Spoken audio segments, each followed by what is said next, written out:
Assalamualaikum warahmatullahi wabarakatuh.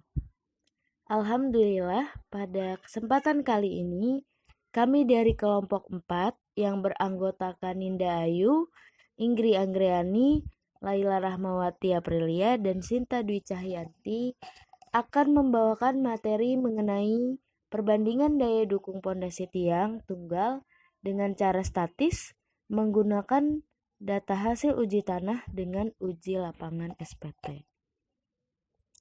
Yang pertama, kapasitas daya dukung pondasi tiang dengan cara statis tiang tunggal.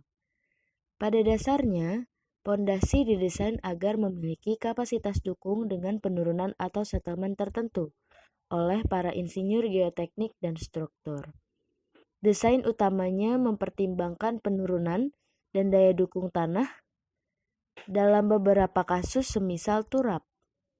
Defleksi atau lembutan pondasi juga diikutkan dalam pertimbangan. Daya dukung pondasi merupakan kombinasi dari kekuatan gesekan tanah terhadap pondasi, lalu kekuatan tanah di mana ujung pondasi itu berdiri, dan juga pada bahan pondasi itu sendiri. Untuk kekuatan gesekan tanah terhadap pondasi tergantung pada jenis tanah, massa jenis tanah, nilai kohesi dan adhesinya, kedalaman, dan sebagainya. Kemudian ada konsep dasar dalam menghitung daya dukung tiang dengan cara statis, yaitu dengan menggunakan data-data tanah atau teori mekanika tanah atau parameter tanah, baik yang berasal dari laboratorium ataupun pengujian lapangan seperti SPT atau sondir. Variasi tanah dan pengaruh tipe cara pelaksanaan pemancangan dapat menimbulkan perbedaan yang besar pada beban ultimate tiang dalam satu lokasi bangunan, termasuk jenis material yang digunakan yang berpengaruh pada faktor gesekan antara sisi tiang dan tanah, sehingga mempengaruhi kapasitas dukung tiang. Besarnya pergerakan atau penurunan yang terjadi akibat pembebanan pada gesekan tiang sangat kecil, sekitar 0,3% sampai 1% diameter tiang. Sebaliknya, pada tahanan ujung atau daya dukung ujung tiang di dasar tiang penurunan yang terjadi cukup besar, sekitar 10-20% diameter tiang. Bisa dilihat pada diagram di samping. Lalu, selanjutnya ada pondasi tiang pancang. Pondasi tiang pancang merupakan bagian konstruksi yang terbuat dari kayu, baja, atau beton yang digunakan untuk meneruskan beban dari atas struktur ke dasar tanah. Pondasi tiang ini sebagai pondasi bangunan apabila tanah yang ada di bawah dasar tidak memiliki daya dukung yang cukup untuk menopang berat dan beban bangunan yang bekerja, serta untuk mendukung bangunan bila lapisan tanah keras terletak sangat dalam. Kemudian di sini ada rumus untuk kapasitas daya dukung tiang, yaitu QU sama dengan QP ditambah dengan QS, di mana QU adalah daya dukung pondasi tiang, QP adalah daya dukung ujung, dan QS adalah daya dukung gesek. Semuanya satuannya dalam ton.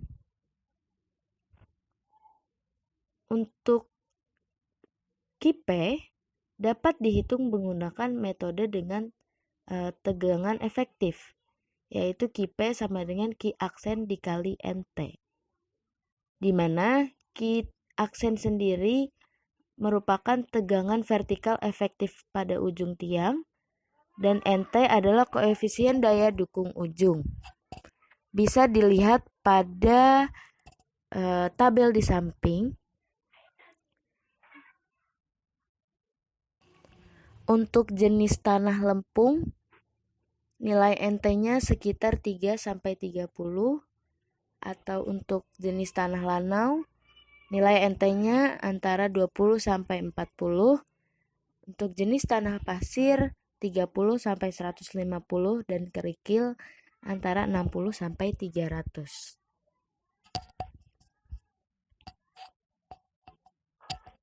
Selanjutnya, Kapasitas daya dukung tiang tunggal dengan metode statis.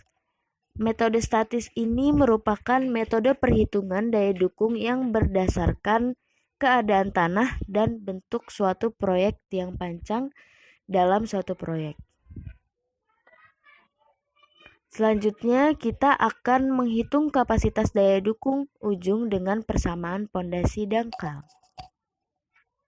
Daya dukung ujung dengan persamaan pondasi dangkal. 1. Teori kapasitas daya dukung Terzaghi untuk pondasi dangkal. Kegagalan permulaan tanah atau keruntuhan dalam menahan beban utama terus-menerus untuk pondasi seperti yang diasumsikan oleh Terzaghi terbagi menjadi 3 zona. Nah, terdapat rumus kapasitas daya dukung tiang, yaitu dapat kita hitung dari 1,3 dikali kohesi tanahnya, terus dikali dengan faktor daya dukung, ditambah dengan bebannya, kemudian dikali dengan faktor daya dukung NQ-nya, lalu ditambah lagi dengan berat volume tanah, dikalikan dengan B-nya, lebar, dan dikali faktor daya dukung NY, gamma, dan dikali alfanya. Kemudian ditambah dengan faktor penampangnya yang dikalikan dengan kohesinya dan luas selimut tiang. Setelah itu udah ditambahkan, kemudian dikalikan dengan luas penampang tiang, maka bisa kita dapatkan nilai kapasitas daya dukung tiang. Yang kedua, kapasitas daya dukung ujung batas atau ultimate end bearing capacity. Menurut Terzaghi, kapasitas atau daya dukung tanah adalah kekuatan tanah untuk menahan suatu beban yang bekerja padanya yang biasanya disalurkan melalui pondasi. Kapasitas daya dukung tanah ini tekanan maksimum yang dapat diterima oleh tanah akibat beban yang bekerja tanpa menimbulkan kelongsoran geser pada tanah pendukung tepat di bawah dan sekeliling pondasi. Beban maksimum yang dapat ditahan persatuan luas pondasi untuk tanah dengan kohesi, friksi, dan beratnya diberikan sebagai berikut, yaitu dengan rumus U sama dengan C dikali faktor daya dukungnya NC ditambah dengan bebannya dikali faktor daya dukung NQ ditambah setengah kali gamma dikali lebarnya, kemudian dikali faktor daya dukung N gamanya. Nah, ini ada tabel faktor daya dukung menurut Terzaghi 1943. Perilaku tiang yang tertekan akibat pembebanan aksial yang ditransfer pada selimut tiang sepanjang kedalaman fondasi dan ujung tiang, maka persamaan dapat ditulis kembali menjadi P sama dengan luas tiang di ujungnya dikalikan dengan kohesi tanah dikali dengan faktor daya dukung NC-nya ditambah dengan berat isi tanah dikali kedalaman tiang yang masuk ke dalam tanahnya berapa, kemudian dikalikan lagi dengan faktor daya dukung NQ-nya, lalu ditambah dengan setengah berat isi tanah dikalikan dengan lebar dan dikalikan dengan faktor daya dukung ada N gamanya. Maka bisa kita dapatkan nilai KP-nya. Ketiga, persamaan daya dukung Meyerhof. Menurut Meyerhof 1951 atau 1963, persamaan untuk daya dukung ujung yang dengan faktor daya dukung untuk beban vertikal dan beban miring sebagai berikut. Itu rumusnya ada QU sama dengan C dikali NC dikali dengan SC kemudian ditambah Q-nya dikali dengan NQ itu faktor daya dukungnya, kemudian ditambah dengan dikali berat isi tanahnya dikali lebar dikali dengan faktor daya dukungnya. Ada juga di bawahnya rumusnya hampir sama, kemudian ada beberapa ditambahin rumus yang lainnya. Persamaan 4.45 untuk menghitung daya dukung ujung tiang umumnya hanya ditulis dengan mengabaikan faktor tanah, sehingga sama dengan persamaan Terzaghi yang membedakan hanya faktor daya dukung menjadi Kp sama dengan kohesi tanahnya dikali dengan daya dukung, faktor daya dukung yaitu NC, kemudian ditambah dengan berat isi tanah yang dikalikan dengan faktor daya dukung NQ-nya dikali dengan kedalaman tanahnya, kemudian dikali dengan luasnya. Ini ada beberapa tabel, isinya faktor bentuk, kedalaman, dan kemiringan menurut Meyerhof 1151. Selanjutnya adalah persamaan kapasitas daya dukung menurut Hansen 1970. Persamaan untuk menghitung faktor daya dukung menurut Hansen 1970 terlihat pada persamaan berikut ini, yaitu untuk mencari Q ultimate atau daya dukung ultimate. Metode Hansen juga dapat digunakan untuk menghitung faktor kedalaman dan kohesivitas tanah berdasarkan rasio D per B, di mana B adalah lebar atau diameter tiang dan D atau sama dengan L adalah panjang tiang dalam kedalaman tanah. Berikutnya diperlihatkan tabel 4.3 dan tabel 4.4, yang mana di tabel 4.3 menunjukkan faktor-faktor bentuk dan kedalaman menurut Hansen 1970 atau Vesic 1973 dan 1975 dalam Bowles 1997. Terdapat faktor-faktor bentuk dan juga faktor-faktor kedalaman yang nantinya mempengaruhi perhitungan pada persamaan daya dukung tanah. Dengan catatan, dimensi efektif hanya digunakan untuk rumus Hansen, bukan Vesic. Nilai di atas juga harus konsisten sesuai beban vertikal dan horizontal. Selanjutnya di sebelah kanan ada tabel 4.4. Terlihat faktor kemiringan menurut Hansen 1970 atau Vesic 1973-1975 dalam Bowles Foundation Analysis and Design 1997. Di sini terlihat ada beberapa faktor kemiringan dan juga faktor tanah yang tentunya juga akan mempengaruhi perhitungan persamaan daya dukung. Persamaan untuk menghitung daya dukung ujung tiang umumnya hanya ditulis dengan mengabaikan faktor tanah, sehingga sama dengan persamaan Terzaghi dan Meyerhof. Yang membedakan hanya faktor daya dukung menggunakan Hansen. Bisa kita lihat rumusnya seperti itu, persamaan daya dukung menurut Hansen.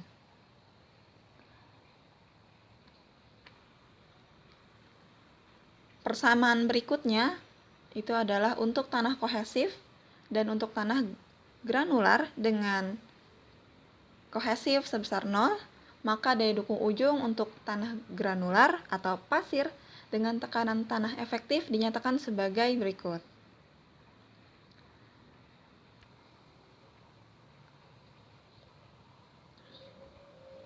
Selanjutnya, persamaan kapasitas daya dukung Vesic 1973-1975. Menurut Vesic 1973-1975, persamaan untuk menghitung faktor daya dukung adalah dengan metode Hansen 1970. Nilai NQ dan NC,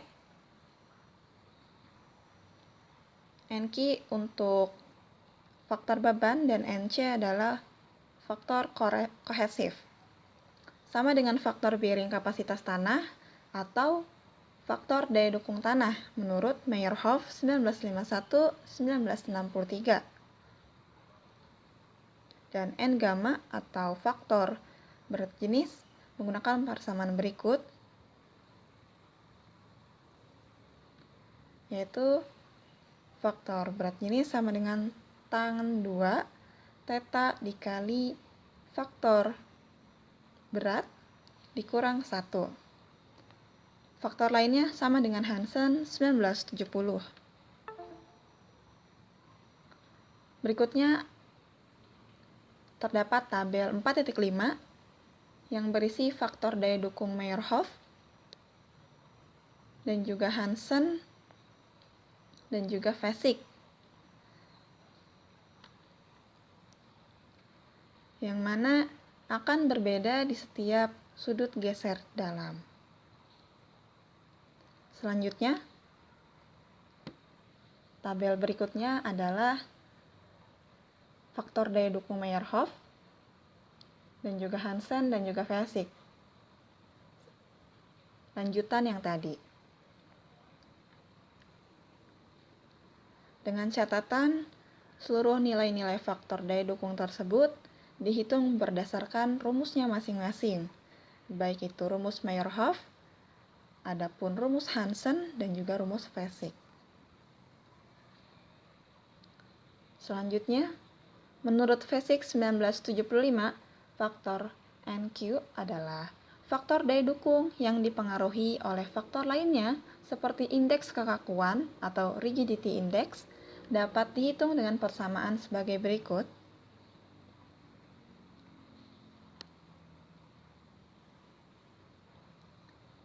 Sama halnya dengan persamaan Terzaghi, Meyerhof, dan Hansen, untuk menghitung daya dukung ujung pada pondasi tiang yang membedakan hanya faktor daya dukung menggunakan Vesic menjadi sebagai berikut, sesuai dengan persamaan 4.68.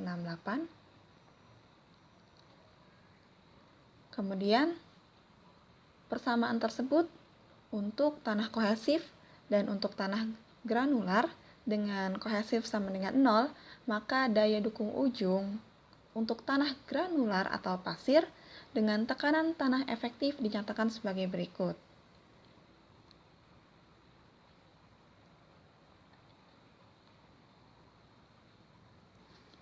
Selanjutnya akan dilanjutkan oleh rekan saya, Sinta.